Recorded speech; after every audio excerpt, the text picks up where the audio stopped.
मतलब कि उनको डिफाइन करने का कहा जा सकता है कि डायमेंशनल वेरिएबल क्या होते हैं, डायमेंशन लेस वेरिएबल क्या होते हैं, डायमेंशनल कांस्टेंट क्या होता है, डायमेंशन लेस कांस्टेंट क्या होते हैं, ये भी डिफाइन। लिमिटेशंस क्या रहेंगी, डायमेंशंस की लिमिटेशंस क्या रहेंगी, इनके ऊपर आप बात करें। लिमिटेशंस बच्चों ये है, हम इनके ऊपर बात करेंगे। लिमिटेशंस, लिमिटेशंस क्या है? लिमिटेशंस ये है डायमेंशंस की, आमतौर पर जो डायमेंशंस रहती हैं ये हमें नहीं बताती, आइडिया नहीं देती है कि आइदर फिजिकल क्वांटिटी ड्राइव है या बेस फिजिकल क्वांटिटी, या यूँ बोलते हैं आइदर फिजिकल क्वांटिटी स्केलर है या वेक्टर है। ठीक है, it does not give any information about physical quantity that is vector or scalar. होने जा रहे हैं डायमेंशंस। डायमेंशंस क्या है, ये हमारा लेक्चर नंबर 8 होगा। ये चैप्टर हमारा पहला चैप्टर चल रहा है, तो पहला चैप्टर खत्म होने जा रहा है। तो आज हम बात करने जा रहे हैं डायमेंशंस के ऊपर। आमतौर पर जो डायमेंशंस है वो क्या है, जितने भी फिजिकल क्वांटिटीज है वर्ल्ड में, इनको हम रिप्रेजेंट करते हैं in term of 7 base units या 7 फंडामेंटल यूनिट्स में। जब भी हम तमाम फिजिकल क्वांटिटी, कोई भी फिजिकल क्वांटिटी है, उनको हम 7 फंडामेंटल यूनिट्स या 7 बेस यूनिट्स में रिप्रेजेंट करते हैं, तो वो 7 डायमेंशंस है उनमें रिप्रेजेंट करते हैं। तो 7 डायमेंशंस जिसमें हमारे पास जो 7 फंडामेंटल यूनिट्स है, जिनके जो नाम हमें याद है, उन्हीं को हम 7 डायमेंशंस ऑफ द वर्ल्ड भी कहते हैं। इस वर्ल्ड के 7 डायमेंशंस ऑफ वर्ल्ड है, तो हम उनको देखेंगे जी। अब इसको डायमेंशन में वो वाली बात नहीं ले रही है, ठीक है। डायमेंशंस, डायमेंशंस क्या है, बेसिकली जितने भी फिजिकल क्वांटिटीज हैं, ऑल फिजिकल क्वांटिटीज, जितने भी फिजिकल क्वांटिटीज है, फिजिकल क्वांटिटीज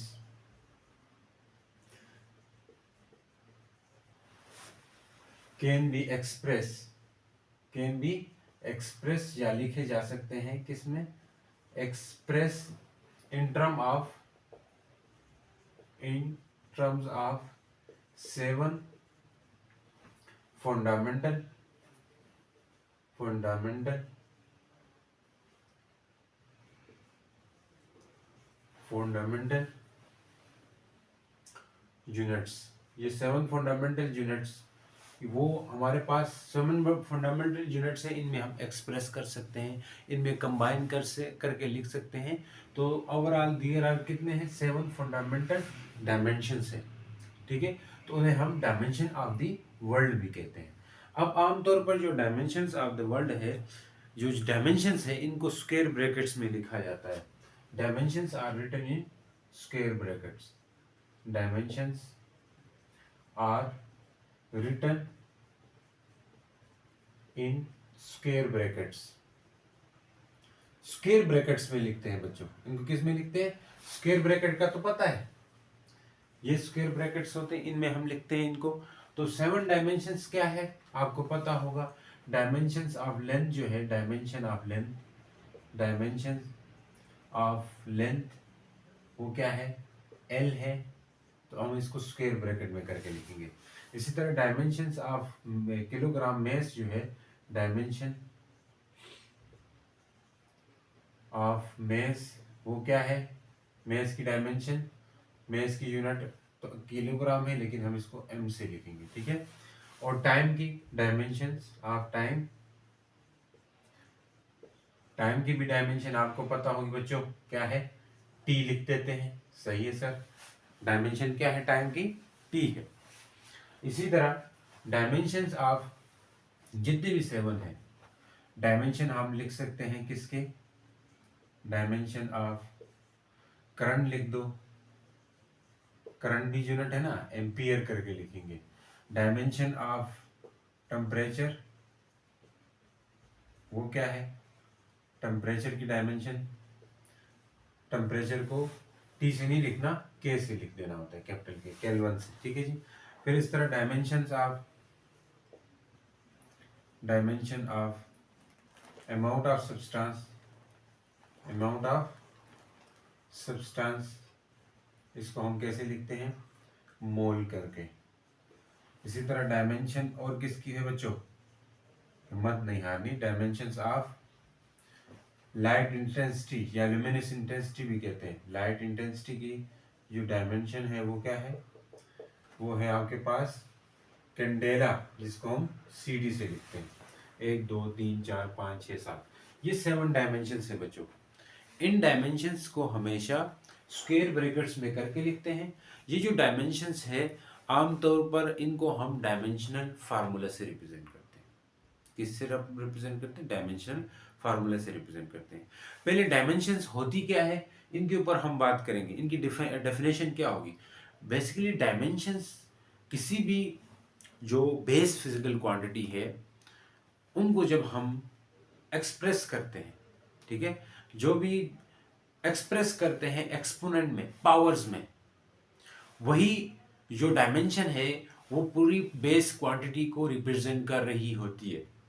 मैं फिर से बता रहा हूं, जो डायमेंशंस है वो हम उनको पावर में लिखते हैं, यानी एक्सपोनेंट में लिखते हैं। एक्सपोनेंट क्या होता है सर? जो पावर है, जैसे m के ऊपर 2 लिख देते हैं, l के ऊपर 1, जो भी लिखते हैं, इस तरह की डायमेंशन का फार्मूला आपने बुक में देखा होगा। तो उनको हम पावर में जब लिखते हैं, जब पावर में लिख लेंगे और वही पावर में लिख के उसको स्क्वायर ब्रैकेट में बंद कर देते हैं, तो वो आमतौर पर एक क्वांटिटी को कंप्लीटली रिप्रेजेंट कर रही होती है। वही होती है डायमेंशंस। डायमेंशन क्या होगी? Dimensions are the powers. क्या है जी? डायमेंशंस आर द पावर्स, कोई पावर्स होती है, ठीक है, विच डायमेंशंस जो है ना तमाम वो पावर्स होती है विच रिप्रेजेंट्स, ठीक है, पावर्स या exponent. Dimensions are the powers which represent the quantity, which represents any quantity completely। किसी भी क्वांटिटी को ये कंप्लीटली रिप्रेजेंट्स कर रही होती है। जो डायमेंशंस है इनकी बात कर रहे हैं। पावर्स होती है जो किसी भी क्वांटिटी को ये कंप्लीटली रिप्रेजेंट कर रही होती है। जैसे अगर डायमेंशन लिखे डेंसिटी की, तो डेंसिटी की डायमेंशन, डेंसिटी का फार्मूला क्या होता है? मास डिवाइड बाय वॉल्यूम ना, मास डिवाइड बाय वॉल्यूम। मास की डायमेंशन जो है ना, मास क्या है? मास यानी कि केजी। अब देखो जो केजी होता है उसको हम मास की यूनिट को केजी को एम से लिखते हैं, और वॉल्यूम जो होता है वो length multiply by breadth multiply by height. तो ये आमतौर पर क्या है? KG divide by metre multiply metre multiply metre. तो हम लिख सकते हैं केजी मीटर का क्यूब। तो इसको अगर डायमेंशन वाइज लिखे, केजी के लिए एम, मीटर के लिए लेंथ, फिर लेंथ, फिर लेंथ, तो इनको स्क्वायर ब्रैकेट में करके लिखते हैं ना बच्चों। किस में लिखते हैं? स्क्वायर ब्रैकेट में। एम एल क्यूब होगा। अब अगर इसको प्रॉपर लिखे तो क्या होगा? प्रॉपर लिखे तो क्या होगा बच्चों? मैं यहां लिख रहा हूं, प्रॉपर लिखे तो एम, एल ऊपर आएगा तो माइनस, टी तो नहीं है तो 0 लिखेंगे। तो इनको हम पावर्स में एक्सप्रेस कर रहे हैं, और यही जो डायमेंशन है ये कंप्लीटली रिप्रेजेंट कर रही है डेंसिटी को। डेंसिटी एक क्वांटिटी है, इसको कंप्लीटली रिप्रेजेंट कर रही है, कि ये बता रही है कि डेंसिटी के अंदर मास है और लेंथ है।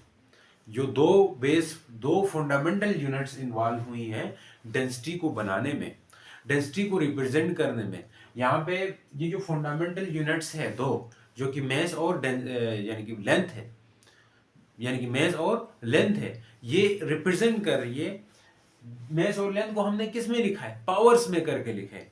पावर में लिखने के बाद ये कंप्लीटली इस क्वांटिटी को रिप्रेजेंट कर रही है। तो जब किसी क्वांटिटीज को रेस करें पावर में, और वो क्वांटिटी कंप्लीटली रिप्रेजेंट करें जिस क्वांटिटी को हम रिप्रेजेंट, जिस क्वांटिटी को लिखा है, डायमेंशन लिखी है, उसको कंप्लीटली रिप्रेजेंट करें।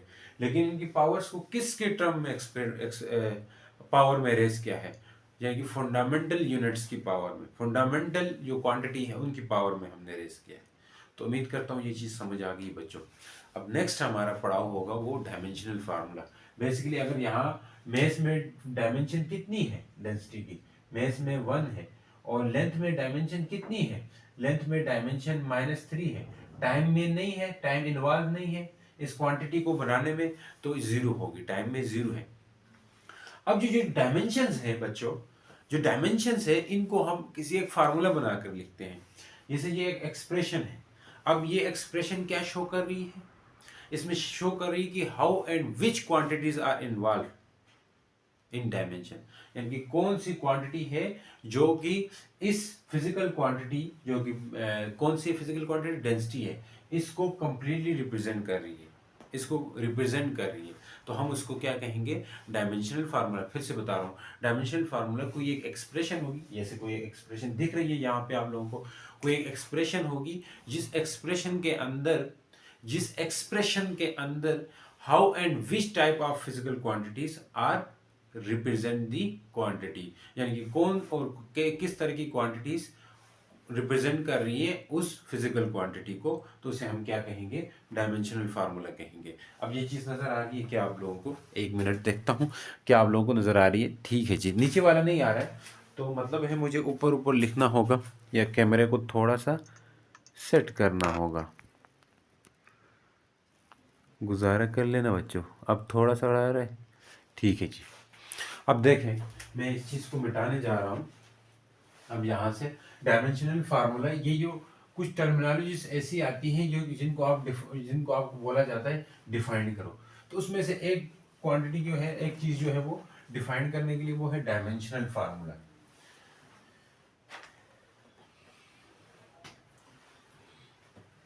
जो डायमेंशनल फार्मूला क्या होता है, डायमेंशनल फार्मूला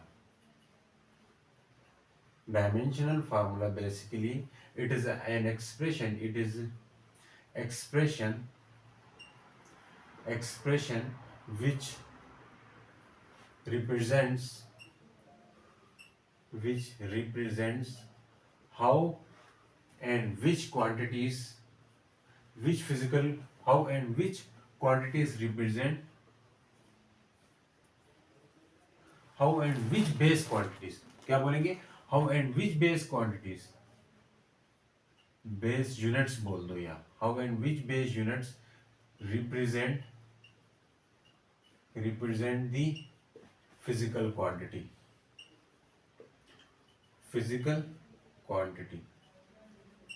कौन और कौन सी बेस यूनिट्स जो हैं या फंडामेंटल यूनिट्स हैं वो रिप्रेजेंट कर रही है उस फिजिकल क्वांटिटी को, तो उसे हम क्या कहते हैं, डायमेंशनल फार्मूला कहते हैं।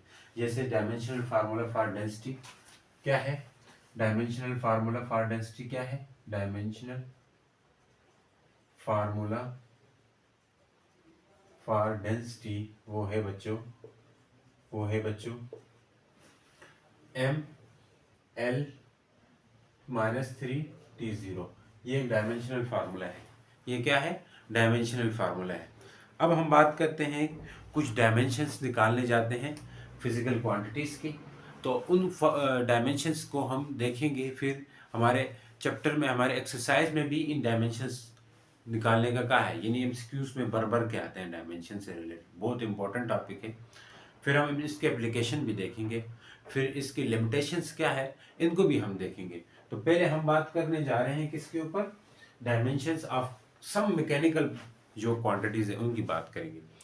वैसे और क्वांटिटीज़ की भी बात की हुई है, इलेक्ट्रिकल क्वांटिटीज़, ठीक है, मैग्नेटिक क्वांटिटीज़, इनकी बात है, लेकिन उनको हम क्लास 12 में जाके उनकी भी डायमेंशंस हम निकालेंगे साथ साथ। वहाँ पे वही दूसरी वाली ल्यूमिनस इंटेंसिटी होगी, करंट हो गया, केल्विन, यानी कि ये डायमेंशंस यूज़ होती है वहाँ पे, टेम्परेचर की।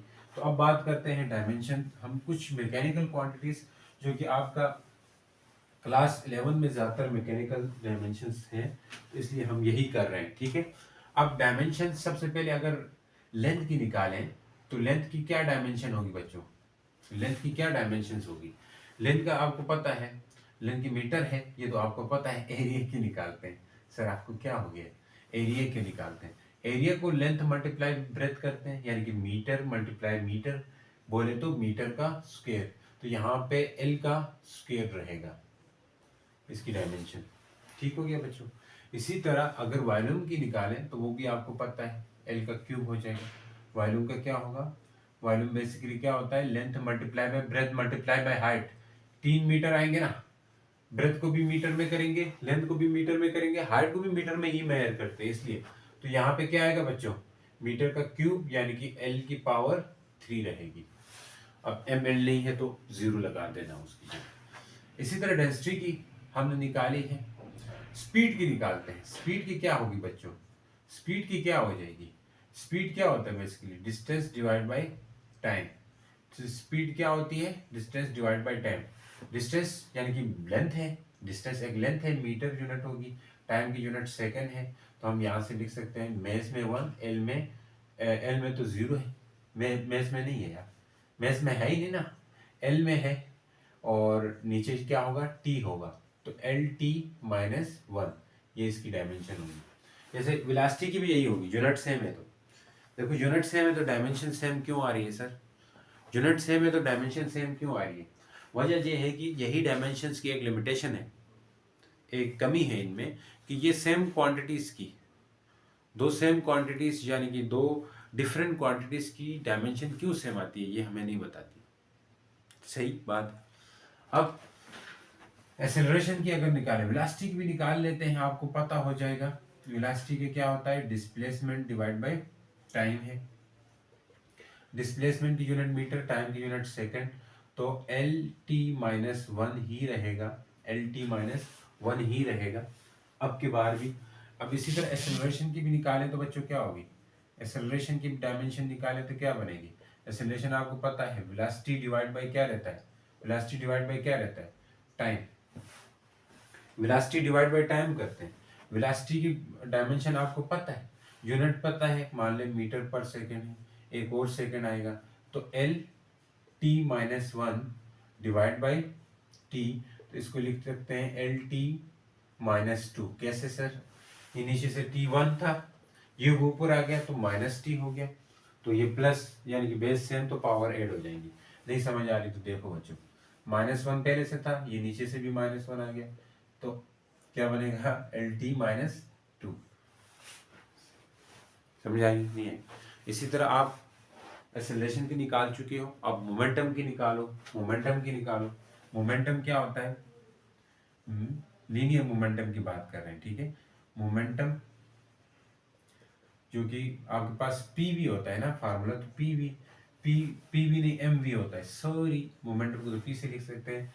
एम की यूनिट, मेस की यूनिट केजी, वेलोसिटी की यूनिट क्या होती है, मीटर पर सेकंड, तो इसकी डायमेंशन केजी, केजी के लिए मेस, मेस के लिए एम, मीटर के लिए लेंथ एल, टाइम के लिए टी माइनस 2, टी माइनस 1 होगा बच्चों, टी माइनस 1।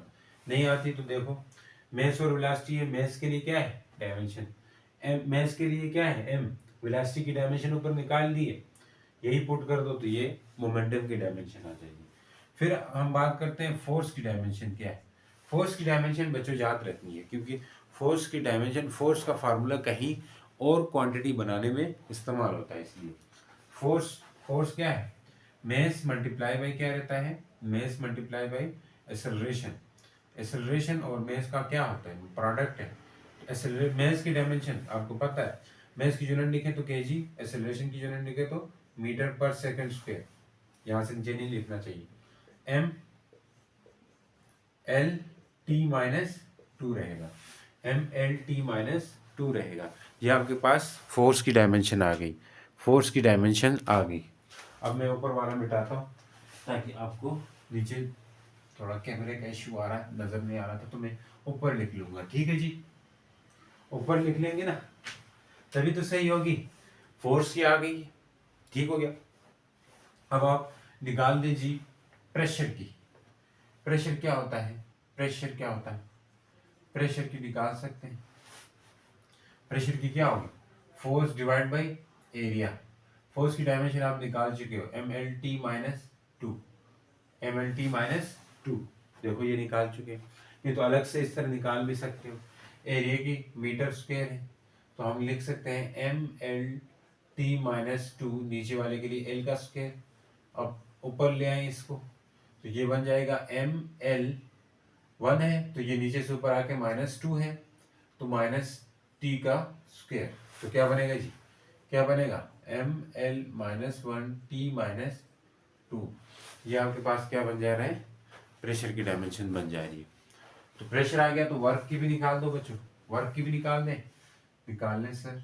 वर्क क्या होता है, फोर्स इनटू डिस्प्लेसमेंट। फोर्स की डायमेंशन आप निकाल चुके हो, मैंने कहा था फोर्स की डायमेंशन याद रखो, mlt माइनस टू, डिस्प्लेसमेंट की l, मीटर होती ना यूनिट, तो ये भी 1 है ये भी 1 है, तो ऐड होके क्या होगा ml² t माइनस टू, ये इसकी डायमेंशन होगी। वर्क की डायमेंशन होगी, बेसिकली एनर्जी की भी निकाल सकते हैं, काइनेटिक एनर्जी की भी निकाल सकते हैं, पोटेंशियल एनर्जी, जो भी एनर्जी होगी उनकी डायमेंशन सेम रहेगी। अच्छा, वर्क की डायमेंशन ही होगी, वर्क की डायमेंशन और एनर्जी की डायमेंशन हमेशा सेम होती है। जो भी एनर्जी है क्या है, अमाउंट ऑफ वर्क डन है ना, जो भी एनर्जी है वो अमाउंट ऑफ वर्क डन है। तो हम इस लिहाज से लिख सकते हैं काइनेटिक एनर्जी हाफ, आप इधर से भी निकाल सकते हो mv², हाफ m की टाइम kg, वेलोसिटी की तो आपको पता है मीटर पर सेकंड होती है, लेकिन इसके ऊपर स्क्वायर है, तो क्या हो जाएगा kg metre square second square.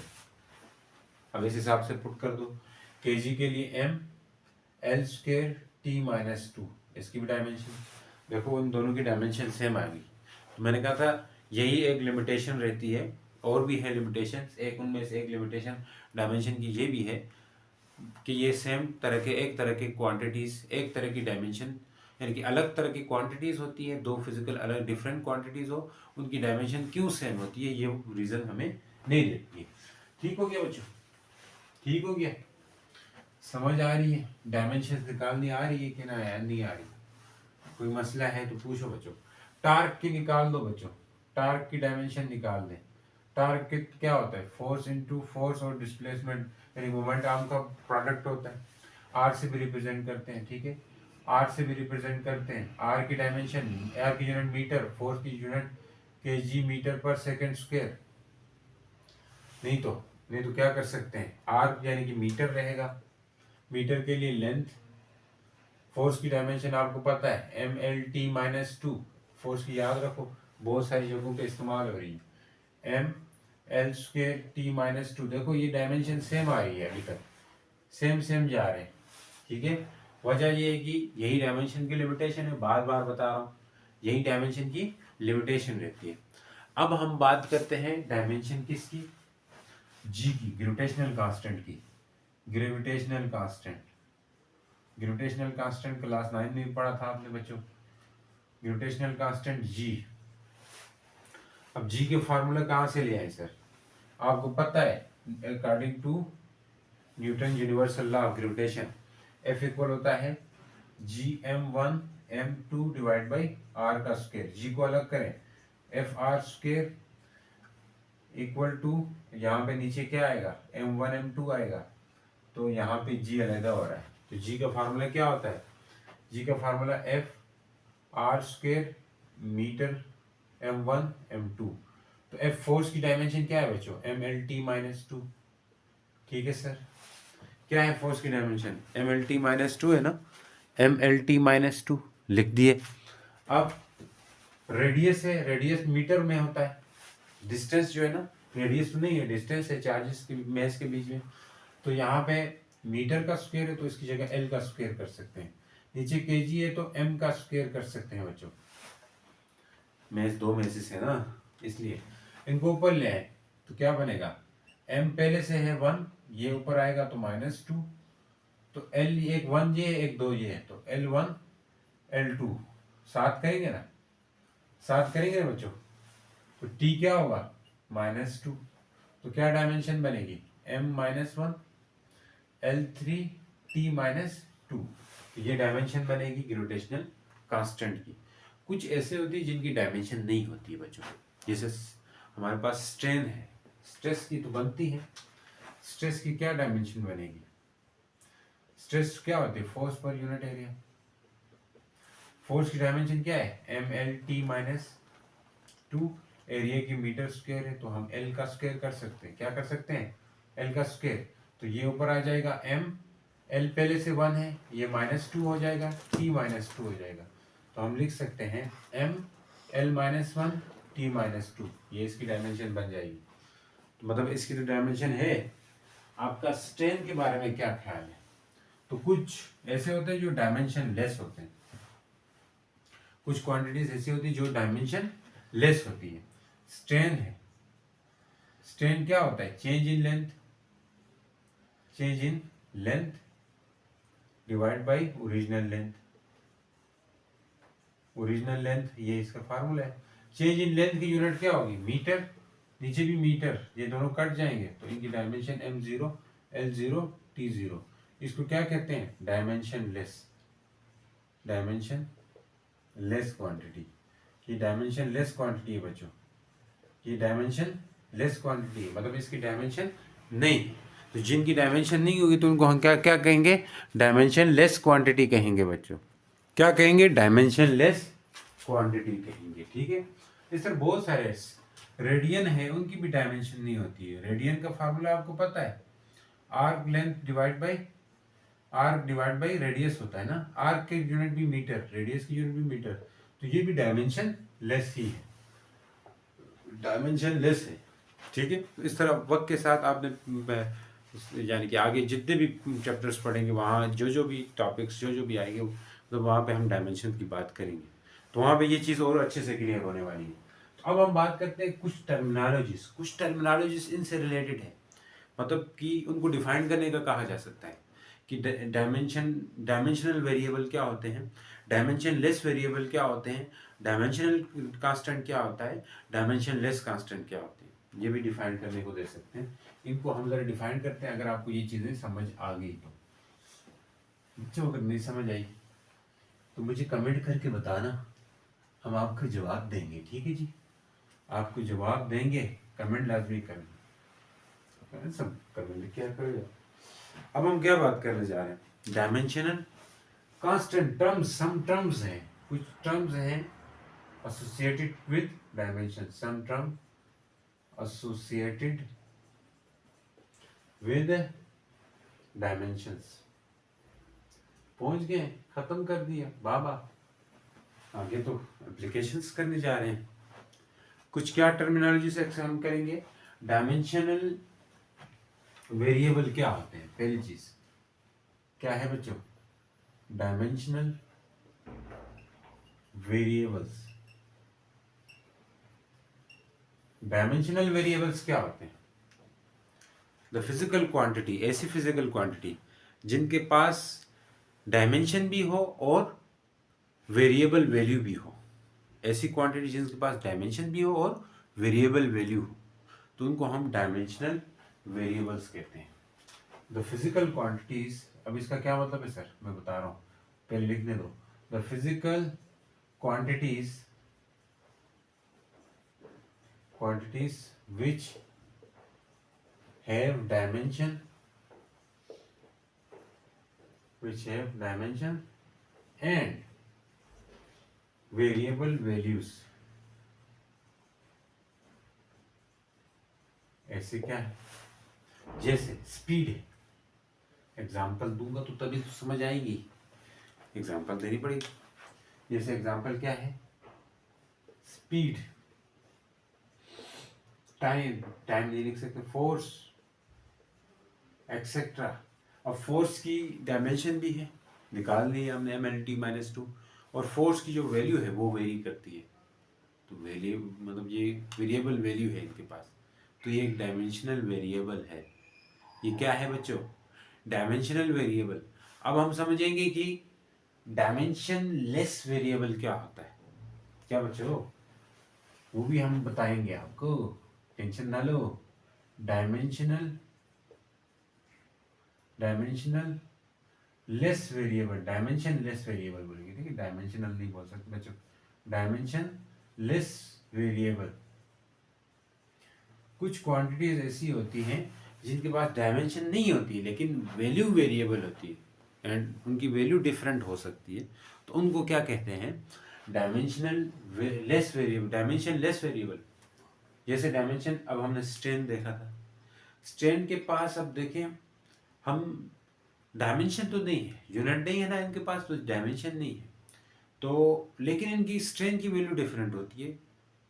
Strain की चेंज इन लेंथ अलग अलग आ सकती है ना, तो इसलिए इनकी वैल्यू जो है वो वेरिएबल है, लेकिन डायमेंशन क्या है, लेस है, डायमेंशन लेस है। तो हम लिख सकते हैं द फिजिकल क्वांटिटीज, क्या बोल सकते हैं बच्चों, the physical quantities which have no dimension but variable values,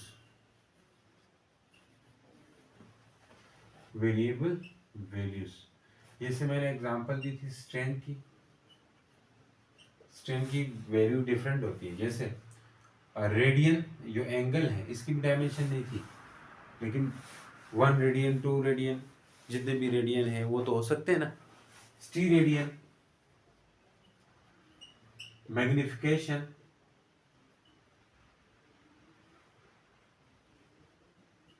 ये सारे इसके एग्जांपल है। स्टीरेडियन की भी नहीं, मैग्निफिकेशन, मैग्निफिकेशन आप पढ़ते थे height of image divide by height of object, दोनों की यूनिट सेम होगी, डायमेंशन नहीं होगी, लेकिन वैल्यू डिफरेंट होगी कि मैग्निफिकेशन ज्यादा भी हो सकती है कम भी हो सकती है। सही है जी। अब बात करते हैं डायमेंशन, डायमेंशनल कांस्टेंट क्या होते हैं, डायमेंशनल कांस्टेंट क्या होते हैं।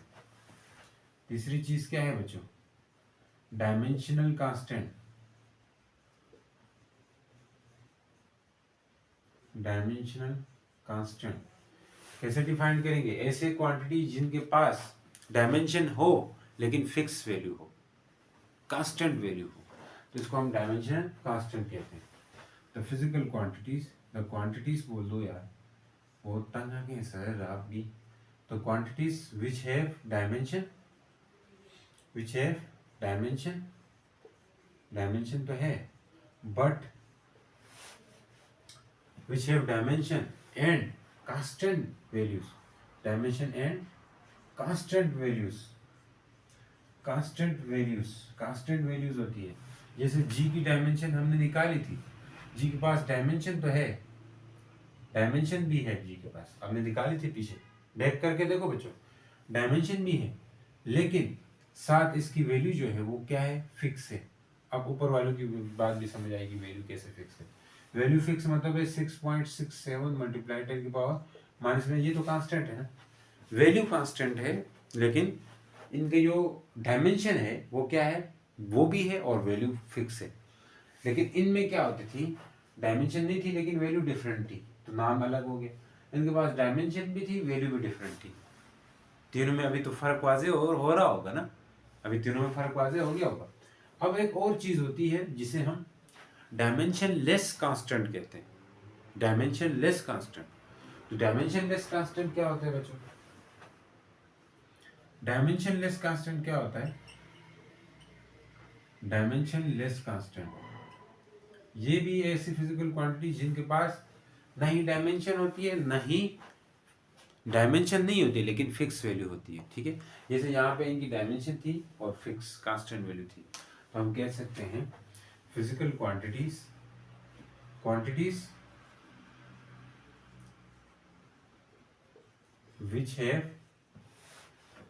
which have no dimension but constant value, जैसे पाई है, ई है, ये भी यूज होते हैं फिजिक्स के अंदर। इनके पास क्या है, इनके पास फिक्स वैल्यू है, कांस्टेंट वैल्यू है, लेकिन डायमेंशन भी क्या है, नहीं है इनके पास। ठीक है, तो वैल्यू तो फिक्स है इनकी, तो ये क्या होगी आपके पास, डायमेंशन कांस्टेंट। इस तरह डायमेंशन फार्मूला भी पूछ सकते हैं, वो हम पीछे जिक्र कर चुके हैं तो इसलिए यहाँ नहीं कर रहे। तो ये टर्मिनोलॉजी इसको डिफाइन करने के लिए भी दे सकते हैं, आपको डिफाइन करने के लिए भी दे सकते हैं। अब हम बात करते हैं जो आमतौर पर इसकी लिमिटेशन और एप्लीकेशन क्या है, वो तो हम अभी बात करेंगे, फिर लिमिटेशन के बारे में बात करेंगे। एप्लीकेशन इसकी बहुत सारी है बच्चों, एप्लीकेशंस भी है और लिमिटेशंस भी है। तो पूछ सकते हैं कि what are the limitations and what are the applications, साथ साथ पूछ सकते हैं, साथ साथ पूछ सकते हैं सर। तो हमें बताइए क्या हो सकती हैं ये चीज़ें। मैं बताने जा रहा था एप्लीकेशंस, भूलते जा रहे हैं, एप्लीकेशंस। एप्लीकेशंस क्या है? It gives us relation between different physical quantities. Different physical quantities के बीच में ये हमें रिलेशन बताती है base physical quantities and drive physical quantities के बीच में। बाय क्या है? It gives us relation between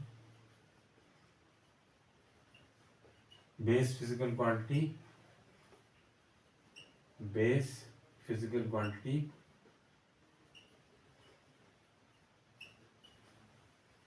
and drive physical quantity, इनके बीच में रिलेशन बताती है। ठीक है सर, और क्या बताती है? बताइए, जल्दी बताइए। और ये हमें बताती है कि कोई इक्वेशन करेक्ट है या नहीं है। इसकी मदद से हम एक, यानी कि करेक्ट है या नहीं है, कोई इक्वेशन करेक्ट है या नहीं है। It gives us the correctness of a given equation. कोई इक्वेशन फिजिक्स के अंदर है वो सही है या नहीं है। इसको हम प्रिंसिपल ऑफ होमोजेनिटी भी कहते हैं। It gives us about it gives about the correctness gives us about the correctness of given equation। ये आगे प्रिंसिपल ऑफ होमोजेनिटी भी है, इसी को ही बता रहे। कोई इक्वेशन करेक्ट सही है या गलत है ये भी बताता है। इसको हम बताएंगे वहाँ पे, मतलब कि प्रूफ करेंगे इस तरह कैसे इक्वेशन सही है या नहीं है इससे आगे जाके। और क्या बताती है? इसकी मदद से हम कन्वर्ट करते हैं by using dimension. We convert one system of unit into other system of unit by using dimension.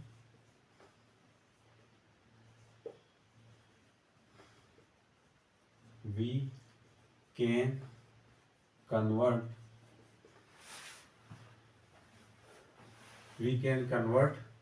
one system of unit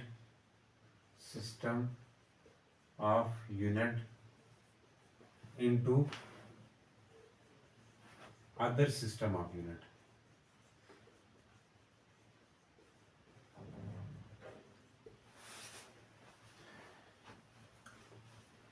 हम कन्वर्ट कर सकते हैं। We can convert any physical quantity from one system of unit to another system of unit में convert कर सकते हैं by using this dimension की मदद से। ठीक है ना? इसकी मदद से, यानी कि ये इसकी क्या आ गई, एक तरह से एप्लीकेशंस आ गई। मतलब हम इसकी मदद से मुख्तलिफ फिजिकल क्वांटिटी के बीच में रिलेशन भी बता सकते हैं। हम लिख सकते हैं it gives us relation between different physical quantities.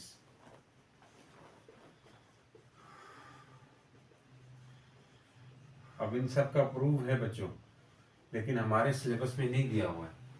इन सब का प्रूफ है, हमारे सिलेबस में नहीं है, तो हम इसलिए नहीं कर रहे। ठीक है, हमारे सिलेबस में ये चीज़ नहीं है। हमारे सिलेबस में सिर्फ ये है, करेक्टनेस ऑफ गिवन इक्वेशन, ये वाला पॉइंट है जिसे हम प्रिंसिपल ऑफ होमोजेनिटी भी कहते हैं। प्रिंसिपल ऑफ होमोजेनिटी ये कहता है कि जितने भी, पहले इसको बात करेंगे, प्रिंसिपल ऑफ होमोजेनिटी की हेडिंग तो दे देना। प्रिंसिपल ऑफ होमोजेनिटी बड़ा ही आसान है, या इसको हम करेक्टनेस ऑफ गिवन इक्वेशन कहते हैं। प्रिंसिपल ऑफ होमोजेनिटी स्पेलिंग ठीक है जी कि नहीं है बच्चे?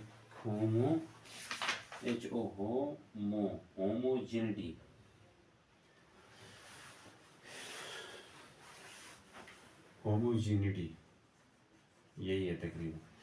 होमोजेनिटी, जी, हाँ सही GE है, GENI।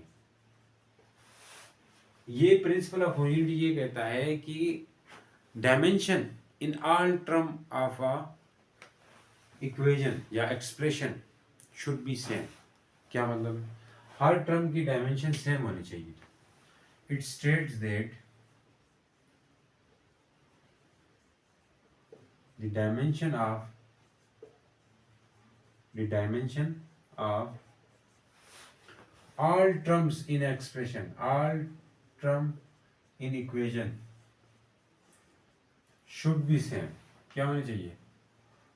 Should be same. Same होनी चाहिए. अब सेम कैसी होगी? अब सेम कैसी होगी? देखिए, आपने ये तो पढ़ा होगा V F equal to V I plus A T. जी सर, पढ़ा है. वी एफ की डायमेंशन वेलोसिटी है ना, ये final velocity L T minus one. Velocity की डायमेंशन निकालनी आती है? वो तो नहीं गए, पीछे ही निकाली. देखें, इसकी वेलोसिटी की dimension L T minus one. अब इधर आओ, प्लस एक्सेलरेशन की एल टी माइनस टू, और ये टी है तो वन प्लस वन. तो अब मजीद हल करो तो एल टी माइनस वन ही रहेगा. L T minus one plus, ये देखो प्लस हो रहा है तो ये माइनस हो गया, एल टी माइनस वन आ रहा है. तो हर टर्म की डायमेंशन सेम है, तो मतलब ये हमें बता रही है कि ये इक्वेशन करेक्ट है. अगर हर टर्म की डायमेंशन सेम आ रही तो इक्वेशन क्या होती है? करेक्ट होती है. यही आपका principle of homogeneity. Each term का सेम आना चाहिए, ईच टर्म का सेम आना चाहिए. इस तरह के क्वेश्चन आपके बुक में आगे दिए हुए हैं. इसके आगे आप इनकी प्रैक्टिस करो बच्चों. अभी लग जाओ, अभी लग के प्रैक्टिस करो. ये हमने एप्लीकेशन के ऊपर बात कर ली है, अभी आपने प्रैक्टिस करनी है उनकी. ठीक है, डायमेंशन निकालते जाए इनकी और सेम आती जाएगी आपके पास. तो सर इनकी लिमिटेशंस क्या रहेंगी? डायमेंशंस की लिमिटेशंस क्या रहेंगी, इनके ऊपर आप बात करें. लिमिटेशंस बच्चों ये है, हम इनके ऊपर बात करेंगे. लिमिटेशंस, लिमिटेशंस क्या है? लिमिटेशंस ये है डायमेंशंस की. आमतौर पर जो डायमेंशंस रहती हैं ये हमें नहीं बताती, आइडिया नहीं देती है कि आइदर फिजिकल क्वांटिटी ड्राइव है या बेस फिजिकल क्वांटिटी, या यूँ बोल दे आइदर फिजिकल क्वांटिटी स्केलर है या वेक्टर है. ठीक है, it does not give any information about physical quantity that is vector or scalar. ठीक है, एक लिमिटेशन ये है. ठीक है, it does not gives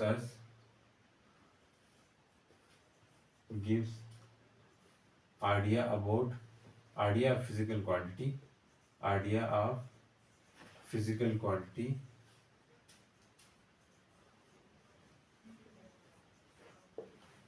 either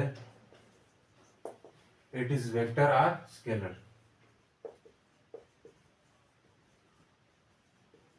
यानी कि नेचर के बारे में नहीं बताती बच्चों, नेचर के बारे में नहीं बताती. It does not give us about information about scalar and vector, nature of quantity के बारे में नहीं बताती है. फिर हम लिख सकते हैं दूसरा पॉइंट इसका. क्या लिख सकते हैं बच्चों? इसका अगला जो पॉइंट है, ये हमें कहीं ट्रिग्नोमेट्रिक रेशियो आए तो वहाँ ये फेल होता है. It fails when any equation, when any formula involve any trigonometric ratio और logarithmic function. It fails when any expression involve with trigonometric ratio, trigonometric function or logarithmic function लिख लो.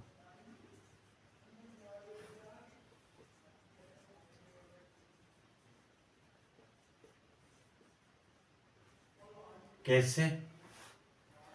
जैसे आप इंटेंसिटी लेवल को आप लिखते थे log I naught divide by I करते थे ना, I naught divide by I.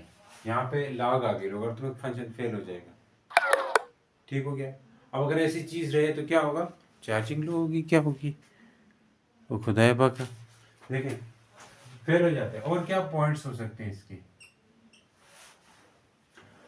It अगर दो फिजिकल क्वांटिटी की डायमेंशन सेम है तो ये वहाँ पे भी फेल हो जाता है. यानी कि डायमेंशन सेम होगी तो तब भी ये इसकी लिमिटेशन रहेगी कि दो फिजिकल क्वांटिटीज की डायमेंशन क्यों सेम है ये भी नहीं बताता. ठीक है, इट फेल, इसको फेल ही लिखना है ना. It fails when two quantities have same dimension, when two quantities have same dimension.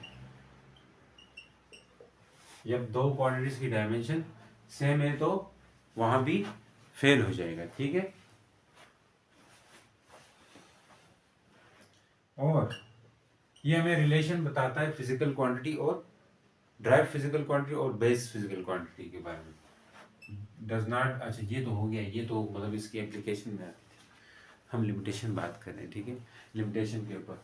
तो मतलब ये कहीं एप्लीकेबल है, कहीं एप्लीकेबल नहीं है। अब ये और भी फेल होता है अगर एक क्वांटिटी मोर देन, यानी कि कोई एक चीज एक से ज्यादा फिजिकल क्वांटिटी पे डिपेंड करे, ठीक है। It fails when one physical quantity is depend when one physical quantity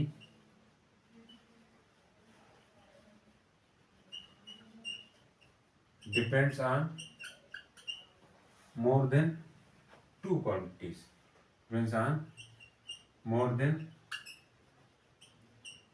two quantities। कैसे?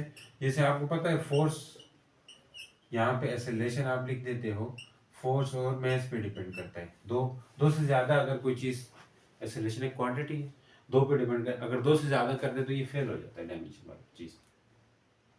उम्मीद करते हैं समझ आई होगी। तो मिलते हैं आप लोगों के साथ नए लेक्चर के साथ, तब तक के लिए गुड बाय, अपना ख्याल रखिएगा, अल्लाह हाफिज।